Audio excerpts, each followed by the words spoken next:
নমস্কার বন্ধুরা, আজকের ভিডিওতে দেখাবো কিভাবে অনলাইনেতে উদ্যম রেজিস্ট্রেশন আপডেট করবেন। আপডেট বলতে এখানে আপনারা যদি সাপোজ ধরুন আদার্স কোনো বিজনেসের অ্যামাউন্ট বেড়েছে, অথবা ব্যাঙ্ক অ্যাকাউন্ট চেঞ্জ করতে চান, অথবা আপনার লোকেশন চেঞ্জ করতে চান, তো এগুলো কিভাবে করবেন। আর এগুলো বাড়িতে বসে অনলাইনেই করতে হবে। তো তার জন্য স্কিপ না করে সম্পূর্ণ ভিডিওটি দেখার জন্য অনুরোধ রইল। আর আমি অনির্বাণ, আমার ইউটিউব চ্যানেল রয় টেকটিক্সে আপনাদের সবাইকে স্বাগত। তো চলুন ভিডিওটা শুরু করা যাক। তো প্রথমে আপনাকে মোবাইল বা ডেস্কটপের গুগল ক্রোম ব্রাউজারটি ওপেন করে নিতে হবে এবং সার্চ বক্সে এসে টাইপ করতে হবে উদ্যম রেজিস্ট্রেশন। করার পরে আপনার সামনে যে প্রথম লিঙ্কটা আসবে এই লিঙ্কে ক্লিক করবেন। করার পরে আপনার সামনে এরকম একটি ডিটেলস ওপেন হয়ে যাবে পেজ। এই পেজে আসার পরে যেহেতু আমরা আজকে উদ্যম রেজিস্ট্রেশন আপডেট করব, তার জন্য আপডেট ডিটেলস এই অপশানে ক্লিক করবেন। আপডেট অথবা ক্যান্সেল উদ্যম রেজিস্ট্রেশন এই অপশানে ক্লিক করবেন।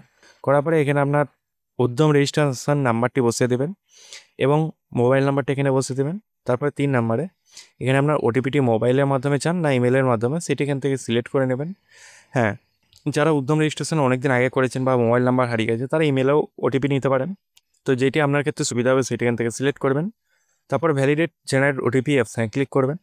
আরেকটা কথা, অবশ্যই যদি উদ্যম রেজিস্ট্রেশন আপনারা না করে থাকেন বা করতে চাইছেন, কিভাবে করবেন আমার চ্যানেলে অলরেডি ভিডিও আছে, সেই ভিডিওর লিঙ্ক আই বাটনে এবং ডেসক্রিপশান বক্সে দিয়ে দিলাম, আপনারা চেক আউট করে সেই ভিডিওটা দেখে নিতে পারেন।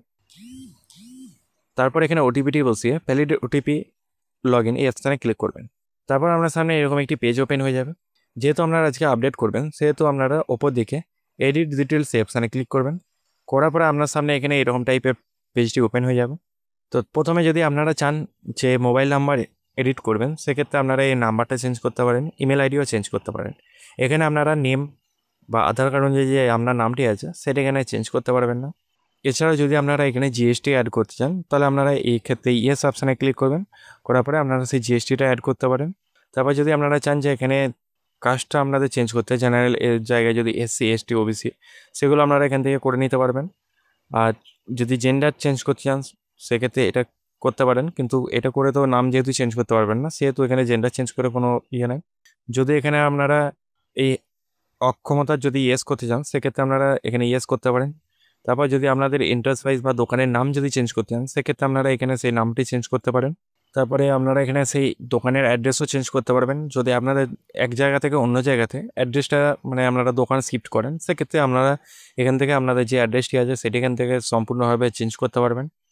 তারপর যদি আপনারা চান যে ইনভেস্টমেন্ট যে অ্যামাউন্টটা আপনারা প্রথমে দিয়েছিলেন, সেই অ্যামাউন্টটাকে চেঞ্জ করতে, তাহলে আপনারা কি করবেন, তো আপনাদেরকে যদি এই দোকানের জন্য আপনারা এখানে নাম দিয়ে রেখেছেন, সেই দোকান ছাড়াও যদি আপনার আরেকটি দোকান থাকে, সেক্ষেত্রে ইউনিট নেম বা দোকানের নামটি কীভাবে অ্যাড করবেন, সেক্ষেত্রে এখানে আপনার সেই দোকানের নামটি দিয়ে দিতে হবে। দেওয়ার পরে অ্যাড ইউনিট এই অপশানে ক্লিক করবেন। তো দেখতে পাচ্ছেন আমি এখানে একটি দোকানের নেম অ্যাড করে নিয়েছি। এরপর এর লোকেশান জানার জন্য আপনাকে প্রথমে ইউনিট নেমটি এখান থেকে সিলেক্ট করে নিতে হবে। তারপরে সেই অ্যাড্রেসটি কোথায় আছে সেটিও সেম এখানে বসিয়ে দেবেন।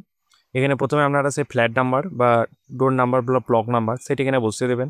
বিল্ডিং নেমটি এখানে বসিয়ে দেবেন, ভিলেজ নেমটি এখানে বসিয়ে দেবেন এবং ব্লক কী আছে সেটি এখানে বসিয়ে দেবেন। রোড বা স্ট্রিট লেন কী আছে সেটি এখানে বসিয়ে দেবেন। তারপর সিটিটি এখানে বসিয়ে দেবেন। পিনকোডটা এই জায়গায় বক্স বসিয়ে দেবেন এবং স্টেটটাই ড্রপডাউন মেনুতে ক্লিক করে সিলেক্ট করে নেবেন এবং ডিস্ট্রিক্টটিও আপনারা এখান থেকে ড্রপডাউন মেনুতে ক্লিক করে সিলেক্ট করে নেবেন। তারপরে অ্যাড প্ল্যান্ট এই অপশানে ক্লিক করবেন। করার পরে এই ইউনিটের যে অ্যাড্রেসটি সেটি অ্যাড হয়ে যাবে। তো দেখতে পাচ্ছেন এখানে সেই অ্যাড্রেসটি অটোমেটিক অ্যাড হয়ে গেছে। তো যেহেতু আমরা এখানে দোকানের নেমটি অ্যাড করেছি, সেক্ষেত্রে আমাকেও এখানে এনআইসি ডিজিট যেটি আছে সেটি এখানে পুট করতে হবে। তো প্রথমে এখানে আপনারা দেখে নেবেন এনআইসি 2 জিটি যে জায়গায় যে আপনাদের কীরকম টাইপের যে বিজনেস অ্যাড করছেন সেটি কীরকম টাইপের, সেটি এখান থেকে সিলেক্ট করে নেবেন। আর যদি আপনারা এনআইসি কোড কী আছে সেটি যদি না জানেন, তাহলে আপনারা এরকম গুগলে এসে টাইপ করবেন যে টাইপের আপনার বিজনেস, তো এনআইসি কোড বলে সার্চ করলো, তো এখানে আমরা দেখতে পাচ্ছেন সেই এনআইসি কোড কত সেটি এখানে শো হয়ে যাবে। তো সেটা এখানে এসে টাইপ করলে আপনারা সেটি দেখতে পাবেন। তারপরে চয়েস 4 জিটি এনআইডি কোড সেটা এখান থেকে দেখতে পাচ্ছেন। আমি যেহেতু হোটেল অ্যান্ড রেস্টুরেন্ট অ্যাড করেছি, সেক্ষেত্রে 5610 এই restaurant and mobile food service এখানে যেহেতু শো হচ্ছে, সেটা আপনারা এটাও সিলেক্ট করতে পারেন। তো এখানে যে এনআইসি 5 ডিজিট কোড সেটাও বসাতে হবে। তারপরে অ্যাড অ্যাক্টিভিটি এই অপশানে ক্লিক করবেন। করার পরে এখানে আপনার সেই অ্যাক্টিভিটিটা অ্যাড হয়ে যাবে। তারপরে আপডেট ডিটেলস এই অপশানে ক্লিক করবেন। করার পরে যে আপনারা আপডেট করলেন সেটি এখান থেকে সাকসেসফুলভাবে আপডেট হয়ে গেছে। এরপর ওকে অপশানে ক্লিক করবেন। করার পর যদি আপনারা এই সার্টিফিকেটটা আবার ডাউনলোড করতে যান, সেক্ষেত্রে আপনাদের কী করতে হবে, প্রিন্ট সার্টিফিকেট এই অপশানে ক্লিক করবেন। করার পরে দেখতে পাচ্ছেন এখানে আপনার সেই সার্টিফিকেটটি প্রিন্ট হয়ে গেছে। তো বন্ধুরা আজকে এই পর্যন্ত। যদি ভিডিওটা থেকে বুঝতে কোনো অসুবিধা হয় তো আমাকে কমেন্ট করুন, আমি সেই সমস্ত সমাধান করার চেষ্টা করব। আর আমার চ্যানেলে নতুন হয়ে থাকলে চ্যানেলটিকে সাবস্ক্রাইব করে পাশে থাকা বেল আইকনটি প্রেস করে দেবেন নতুন নতুন ভিডিও পাওয়ার জন্য। জয় হিন্দ, বন্দে মাতরম।